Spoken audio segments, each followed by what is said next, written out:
me. How are y'all doing? Give me another big wave of how you doing.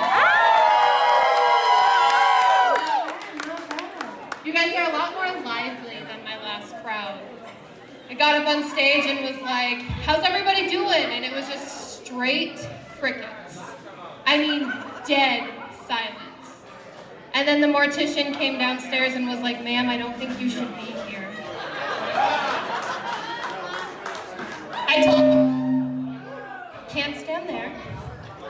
I told myself when I was 17 that I would open comedy sets with that joke, and here I am, opening comedy sets with that joke. My name is Emily, and I am an adult. I don't know if you could tell that by looking at me, but I've officially discovered that I am an adult. I recently had a birthday. Thank you, thank you. I thought it was my 29th birthday, but then my mom decided that we were gonna have my birthday dinner at Golden Corral at 4:30.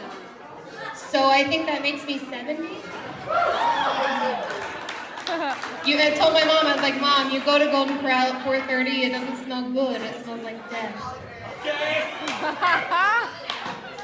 There are a few other red flags that I'm like, oh yeah, I'm an adult for sure, totally. One of them is that I'm starting to make financially responsible decisions. I don't know when that happened, but I started clipping coupons so I could save money on groceries. Right? Yeah, I was like, when did that happen? Now I'm clipping coupons. I'm also trying to be more financially responsible. I found a way to pinch my pennies in my health care. Okay? I found a gynecologist that I think double majored in dentistry. Because I go in and I get a really solid pelvic exam, and then she'll just throw in a cavity check for free. It's very efficient. It's very efficient.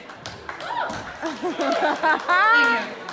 Probably my favorite financially responsible decision I've ever made has been buying a rechargeable vibrator. Yeah. So I save money on batteries, and it's dual action, so I get more bang for my buck. The real moment I figured out I was an adult was if I ever get taken off of the street without my consent, the media will not report it as being kidnapped. It is now abducted. I don't get to have the fun, whimsical danger of childhood like a kidnapper, I'm gonna steal your kid. Now I'm abducted by serial killers. So that's the real line of adulthood. But I rest easy knowing that I will never be snatched up off the street because I am too thick. Way too thick for that. Nobody has that energy. Thank you. If we think about it logically though, nobody even wants to take 2 trips for groceries. A psycho's gonna look at me and be like, that's a 6 bitch minimum trip. I can't do that. So I'll never be snatched. Plus, I think if they tried to flirt with me, I'd I'm awkward, so I'd weird them out, and they'd be like, hey, nice eyes. And I'd be like, thanks, do you want to trade? Because they fucking suck. How many of you in here wear contacts or eyeglasses? Cool, okay. Now I'm not just talking about the computer screen's kind of funny, fuzzy sometimes, or I can't see at night, so I need glasses.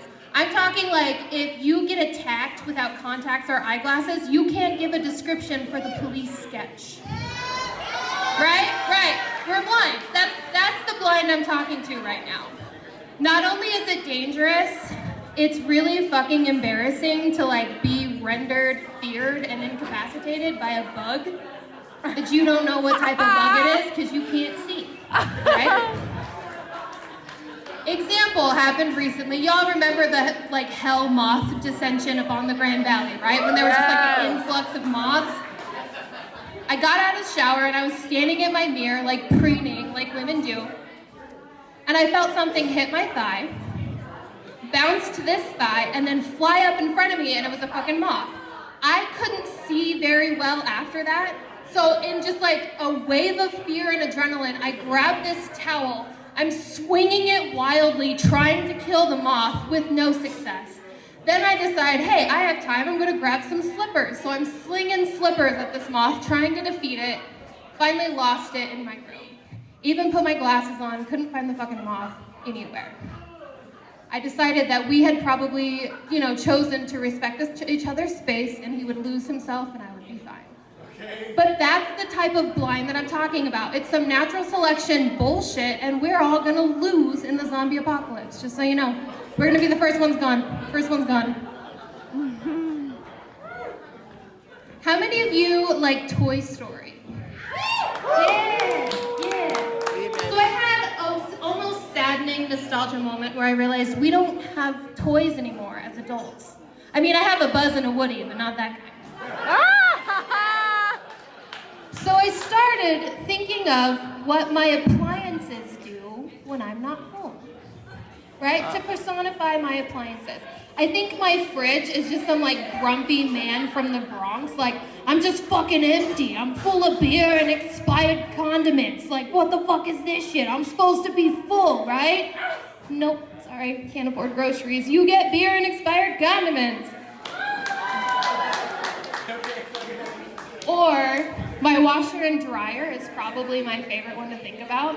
I think they're work friends that go out and get cocktails and just talk about work all the time, right? So you have your washer that's fuck man, this week Steve shit himself 3 times and I had to wash those drawers. He needs to go to the doctor and get that shit checked. That's not normal for a grown-ass man. And then you have the dryer that's well, fuck man, at least you don't get blamed for stealing socks. Karen just yells at me and was where's the sock dryer? And I'm I don't fucking know, Karen, I don't even have feet. Yeah, so those are the things my brain does. So, I'm a little weird, and which has led me to be single, in case you didn't pick up on that, we're single. Ow! I am so single that sometimes the first words out of my mouth are, Alexa, turn on the lights. How many of you talk to your smart devices? Okay, yeah, smart devices, cool. Do you tell them please and thank you? No. You should probably start, because the other day I asked my Alexa to turn the lights on, and then she turned the lights on and goes, am I doing everything you asked correctly? Alexa's out here overthinking. So you better start saying please and thank you to your smart devices, because an AI uprising is on the brink. We're real fucking close. Real close. I also own 8 houseplants, so I'm not the only living thing in my apartment. It's very magical. People are yeah, houseplants, it's wonderful, but it's really creepy when you realize you're the only thing breathing in your apartment. So you get 8 houseplants, so you're not the only thing breathing. And the moths and bugs that attack me. We're fixing to get real personal. I got a story to share with you guys. Woo! And hands to Jesus, or whatever deity, or whatever force you call for, it's true. I had a hard day, and I got home and was you know what, we're gonna really self-love, okay? So I took a shower, plugged in my rechargeable vibrator, used my fancy lotions, looked up some hentai, clicked it on, and really got to town, right? Having a great time. All of a sudden, I feel something hit my wrist, hit and stick to my pussy, and then as I look down, in the silhouette of the vibrator light, I see a little moth body. No. Ah! It's the moth I lost in my room the night prior. I am so single, moths are trying to inhabit my vagina. It's an unused space, they like those.